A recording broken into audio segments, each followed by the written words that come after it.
할렐루야. 네, 말씀의 은혜 받으시기를 축복합니다. 우리 한번 오늘 말씀 제목 같이 한번 읽어볼까요? 시작. 때론 문제 해결이 능사가 아닐 수도 있습니다. 문제 해결 받기를 원하시죠? 그러나 때로는 그 문제 해결이 능사가 아닐 수도 있다라는 겁니다. 문제 아직 해결되지 않으신 분들에게는 좀 위로가 되시기를 바랍니다. 그러나 또 그것이 오늘 메시지는 아닙니다. 중요한 메시지가 오늘 담겨져 있는데, 여러분 히스기야 기억하시나요? 히스기야 왕이 하나님께서 죽음을 정하셨습니다. 너 이제 다 정리하고 죽을 준비해라. 그럴 때 히스기야가 간절히 기도하죠. 이 죽음이라는 문제 앞에서 정말 눈물로 기도합니다. 그래서 결과가 어떻게 됐습니까? 15년의 생명 연장이라는 응답을 받습니다. 이 정도로 드라마틱한 기도 응답 받으신 분 계십니까? 15년의 생명 연장. 강력한 기도 응답의 주인공이 바로 히스기야다. 그런데 아이러닉하게도 히스기야가 죽음이라는 문제 해결받은 그 순간에 일생일대의 최악의 실수를 해요. 남유다에 방문했던 바벨론 사신들에게 왕궁의 무기고와 창고, 곳곳, 왕궁의 곳곳을 안 보여주는 것 없이 다 보여줍니다. 그런데 놀랍게도 성경은 이 사건을 뭐라고 평가하냐면, 훗날 이스라엘의 남유다가 바벨론에게 패망하게 되는 계기가 됐다라고 평가를 하고 있어요. 자, 한번 보세요. 히스기야가, 우리가 상상해 보자고, 히스기야가 만약에 병고침 받는 문제 해결되지 않았다면 나라가 홀라당 다 바벨론에게 넘어가는 이 계기가 있었을까?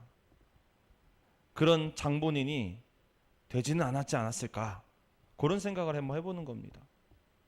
우리는 히스기야가 기도해서 생명 연장이라는 응답을 받았대, 할렐루야, 거기에만 꽂혀 있지만 생명 연장을 받은 그 순간, 즉 문제 해결을 받은 그 순간 일생일대의 최악의 실수를 하게 되었다라는 것, 여기도 기억하셔야 되는 거예요. 그런 의미에서 제가 제목을 이렇게 붙여봤어요. 다시 한번 읽어볼까요? 시작. 때론 문제 해결이 능사가 아닐 수도 있습니다. 사도 바울 생각해 보시죠. 사도 바울이 3번씩이나 예수님께 기도합니다. 내 몸 안에 있는 가시를 제거해 달라고. 여기서 말하는 가시는 몸의 질병을 말하는 거예요. 학자들은 눈병을 이야기해요. 눈에서 물이 질질질질 흐르는 겁니다. 이것 좀 고쳐달라고 그 능력 있는 사도 바울이 3번씩이나 하나님 앞에, 주님 앞에 기도했지만 응답은 이거예요. 내 은혜가 너에게 이미 족하다. 자, 문제 해결됐습니까? 안 됐습니까? 병 고쳐졌습니까? 안 고쳐졌습니까? 안 고쳐졌어요. 그리고 끝나요. 여기서 우리가 기억해야 될 건 뭐냐면, 하나님 나라의 영적 원리 가운데서 문제 해결이 꼭 해결되는 것만이 능사는 아니구나. 여기서도 우리가 이 사실을 알 수가 있는 거죠. 그러면 문제 해결되는 것보다 더 중요하다는 게 있다라는 거예요. 오해하시면 안 되는 게, 오늘 절대로 문제 해결을 위해서 이제부터 기도하지 마십시오가 아닙니다. 우리 그걸 위해서 기도해야 됩니다. 그러나 단지 문제 해결을 위해서만 기도하는 것보다, 실은 그보다도 더 전제돼야 할 중요한 문제가 더 있다라는 것을 말씀드리는 거예요. 여러분, 재정의 문제 있지요? 근데 재정 문제 때문에 여러분들이 그걸 해결하려고 막 애쓰는 거 있습니다. 그러나 그 재정 문제보다 더 중요한 것이 있다는 거예요. 가정 문제 마찬가지입니다. 건강 문제도 마찬가지. 진로 문제, 우리 청년들 그 문제 너무나 괴롭죠. 지금 가지고 있는 그 문제가 막막하고 괴로워요. 그래서 그걸 때문에 부단히 기도도 하고 그걸 해결하려고 막 애를 쓰긴 하지만 그거보다도 더 중요한 문제가 지금 우리 안에 있다라는 거예요. 오늘 그거 나누려고 하는 겁니다. 제가 전도다 시절 때 청년부를 담당하고 있었습니다. 청년부 담당하고 있는데 고3 여학생, 예비 청년부죠. 고3 여학생의 고민을 듣게 됐어요. 이 친구는 미술을 전공하는 친구입니다. 예체능 계열인데 서울에 있는 미술 관련된 대학에 합격을 했대요. 수시로.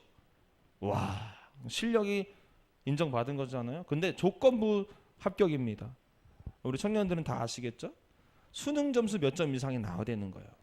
근데 수능 총 점수가 아니라 영어 점수만 몇 점 이상만 받으면 서울에 있는 미술 전공으로 대학을 갈 수가 있게 된 거예요. 예체능이면요, 우리가 생각하는 점수보다 조금 낮습니다. 고득점을 요구하지 않아요, 예체능은. 그러니까는 웬만하면 다 붙는 거예요. 웬만하면. 문제는 뭐냐면 이 여학생이 영어를 못해도 기가 막히게 못한다는 거예요. I am a girl 정도? 그 정도 수준으로 영어를 못해서 고민돼서 저한테 기도 부탁하라고 온 거예요. 그래서 제가 기도 그때부터 합니다. 하나님 응답하여 주세요. 고3 수험생 기도회를 열면서 저는 그 여학생을 떠올리는, 하나님 너무 아깝잖아요. 실력으로 서울에 있는 대학교 갈 수 있는 실력이 됐는데 그 영어 못해가지고 떨어지면 너무 아깝잖아요 하면서 열심히 기도했습니다. 결과가 어떻게 됐을까요? 합격했을까요? 떨어졌을까요? 김영광 목사가 중보기도 했는데 지금 안 됐을 것 같은 이런 결과는 떨어졌어요. 와, 떨어지더라고요. 제가 불러다가 위로해주고 저 이렇게 얘기했어요. 야, 너 우리 솔직히 까놓고 얘기하자. 너가 20 때문에 신앙생활 허투루 하지 않았냐. 재수할 거래요. 그래, 재수하는데 재수하는 기간 동안 우리 반성하는 마음으로 신앙생활 제대로 해보자. 그렇게 하겠대요. 그때부터 이 친구가 주일 예배도 빠지지 않고 나오고, 청년부 예배 나오고, 교사로 헌신하고, 금요성령 집회도 나오고, 수련회도 같이 가고, 수련회 때 막 기도하는데 은혜도 받고, 점점점 변하기 시작하는데 갑자기 어느 날 저한테 문득 이런 고백하는 거예요. 그때 제가 전도사였으니까, 전도사님, 제가 그때 대학에 떨어진 것이 오히려 더 좋았어요. 왜냐하면은 제가 하나님을 몰랐었는데, 제가 내 안에 예수님이 없이 대학에, 그 좋은 대학에 들어갔다면 아마 제가 세상적으로 변했을 것 같아요. 이렇게 고백하는 거예요. 이 친구가 신앙생활 하면서 예수님을 만난 거예요. 그리고 깨달은 겁니다. 내가 그때는 정말로 이 대학 문제 때문에 열심히 기도하면서 대학 문제만 해결된다면 하고 그렇게 부르짖어 기도했지만, 그러나 예수 없이 그 문제가 해결되는 것, 즉 예수 없이 그 대학 생활을 시작하는 것, 오히려 이게 더 독이 될 수도 있었겠구나. 이걸 깨닫고 고백하더라고요. 할렐루야. 여러분, 내 눈앞에 있는 문제 해결되는 거 간절히 바라지만 때로는 그 문제 해결이 능사가 아닐 수도 있다라는 거예요. 내 눈앞에 벌어진 문제보다 더 시급한 문제가 있으니 그것은 바로 예수님과의 멀어진 관계 문제예요. 예수님과의 관계가 멀어져 있는 것도 모르고 지금 내 눈앞에 있는 문제 해결에만 급급해 있다면, 그것을 위해서 애쓰고만 있다면, 오늘 말씀을 통해서 제가 여러분들에게 해주고 싶은 이야기가 있어요. 뭐냐면 문제 해결이 능사가 아닙니다. 지금 그게 문제가 아닙니다. 지금 내 앞에 꼭 해결돼야 될 문제는 재정 문제도 아니고, 관계 문제도 아니고, 가정 문제, 진로 문제, 건강 문제도 아니고, 바로 점점 나도 모르게 점점 예수님과 멀어져 가고 있는 예수님과의 관계 문제가 가장 시급한 문제라는 거예요. 이 문제 해결되지 않고 가정 문제가 해결되면 그걸로 독이 되는 거예요. 이 문제 해결되지 않고 재정 문제 해결되면 그게 독이 되는 거예요. 진로 문제 해결되면 그게 독이 되는 겁니다. 예수님과 관계가 멀어져 있는데 취업이 덜컹 됐어요. 그게 여러분 인생을 망치는 거예요. 예수님과 관계가 멀어져 있는데 결혼 문제도 해결되고, 재정 문제 해결되고, 집 문제, 자녀 문제 다 해결된다. 그게 독이 되는 거예요. 우리가 비록 문제 속에 헤매고 있을지라도 절대로 예수님을 놓쳐서는 안 됩니다. 문제는 있어도 예수님께서는 항상 그 문제 너머에서 우리를 향해서 오라 하시고 우리의 손을 잡아 주실 줄 믿습니다. 따라해 볼까요? 예수님은 내 문제보다 더 크신 분입니다. 다시 한번, 예수님은 내 고민보다 더 크신 분입니다. 할렐루야. 문제 해결 안 됐을지라도 사도 바울이 오케이 끝난 이유, 하나님의 은혜가 여전히 있으니까. 오늘 문제 앞에서 끝까지 예수님 바라본 인물이 있어요. 바로 베드로인데, 여러분 오늘 본문 이야기 너무나 유명하죠. 이 베드로가 물 위를 걷는 드라마틱한 이야기. 근데 우리의 집중은 어디에 있냐면, 우리의 관심은 베드로가 물 위를 걸었다, 요거에 관심이 있어요. 그런데 그것도 중요하지만은 실은 더 중요한 메시지가 이 안에 담겨져 있습니다. 그것은 바로 베드로가 문제 해결만이 능사다라고 생각하지 않았다라는 거예요. 말씀 볼까요? 24절 같이 말씀 읽어보겠습니다. 어떤 문제가 있었는지 시작. 배가 이미 육지에서 술이나 떠나서 바람이 거스름으로 물결로 말미암아 고난을 당하더라. 지금 베드로가 처한 문제는 물결로 말미암아 고난 당하던 문제예요. 파도 치는 배에 여러분 타 보셨습니까? 제가 제주도 가서 제트보트 한번 탔다가, 와, 우리 청년들이랑 갔을 때는 좀 약했어요. 저 개인적으로 어디 모임에서 갔을 때 탔는데 너무 무서운 거예요. 파도를 팍 차고 가는데 정말 죽을 것 같더라고요.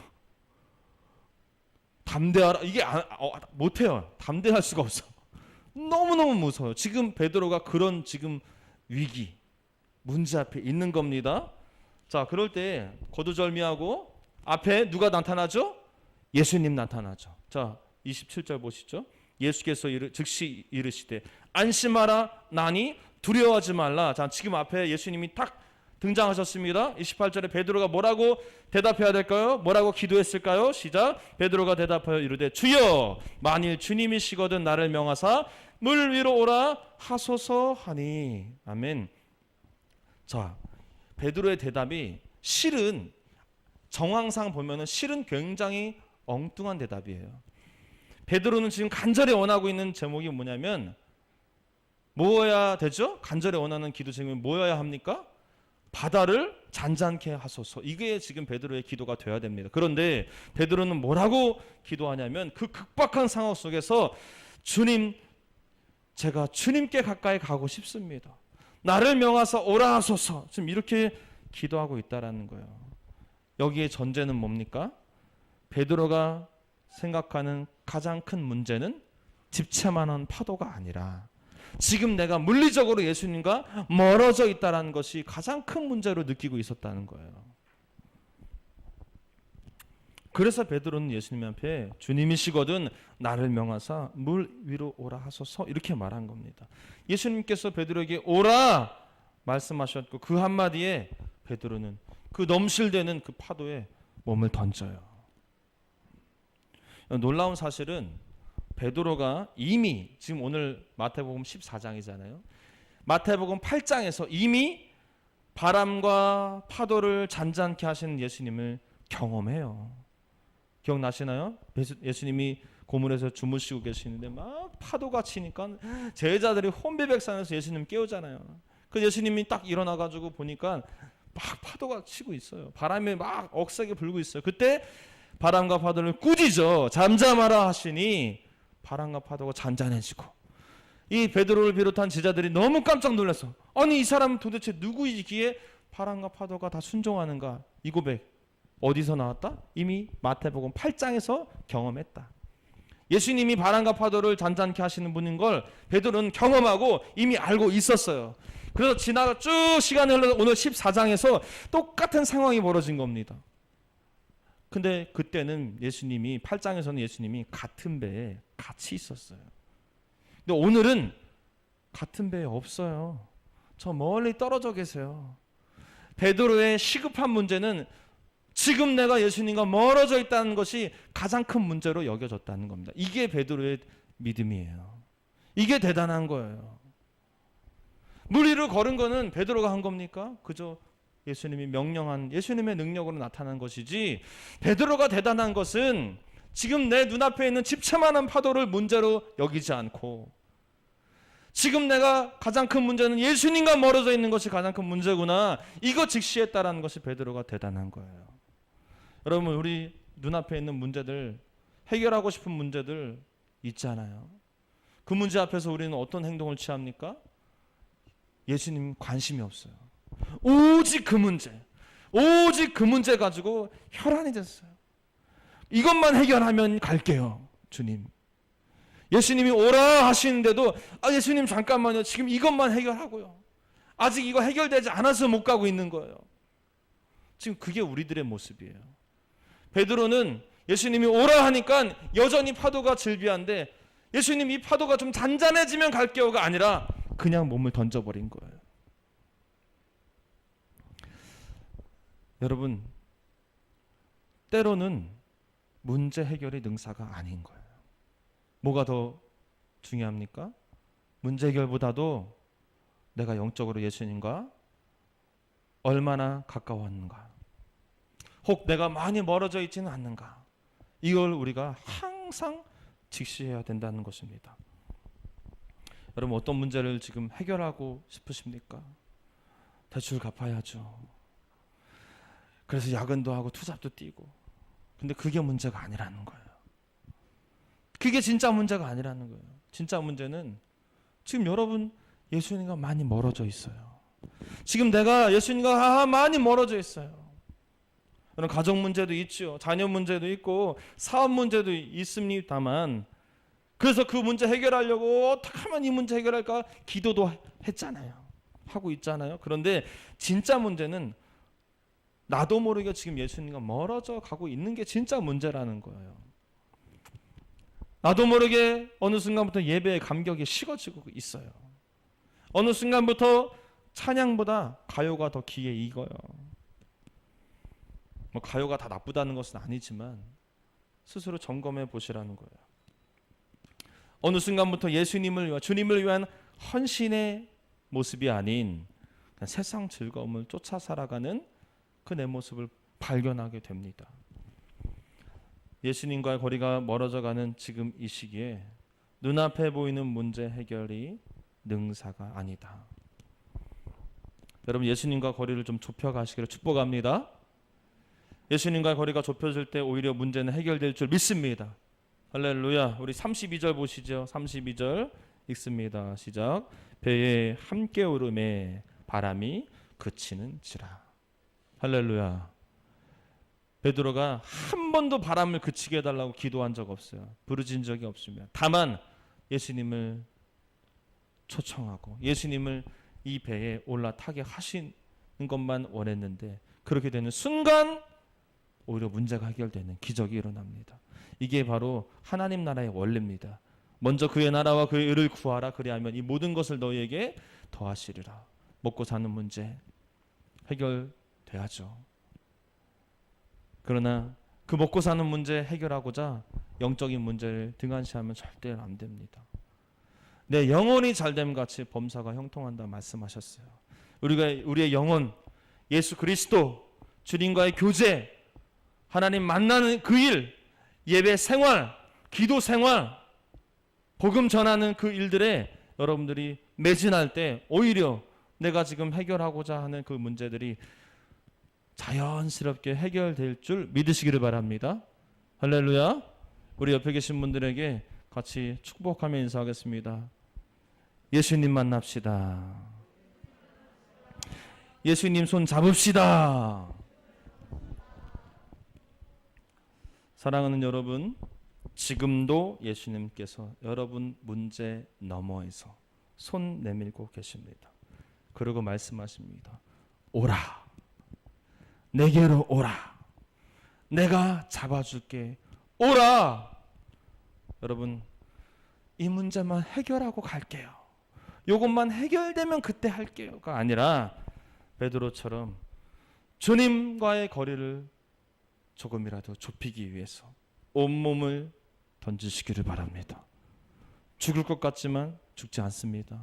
예수님 붙잡아 줍니다. 예수님이 오라고 하신 이유는 믿음 없으면 죽는다가 아니라 믿음 없어도 내가 잡아준다. 이게 전제로 예수님이 오라 말씀하신 겁니다. 문제 해결만 받기를 원하는, 그래서 발버둥만 치는 인생이 아닌 예수님과의 거리를, 영적인 거리를 좁히기 위해서 발버둥 치는 저와 여러분 되기를 바랍니다. 바라기는 예수님과의 거리가 완전히 좁혀져서 항상 주님과 늘 동행하시는 복된 인생 다 되시기를 주님의 이름으로 축원합니다.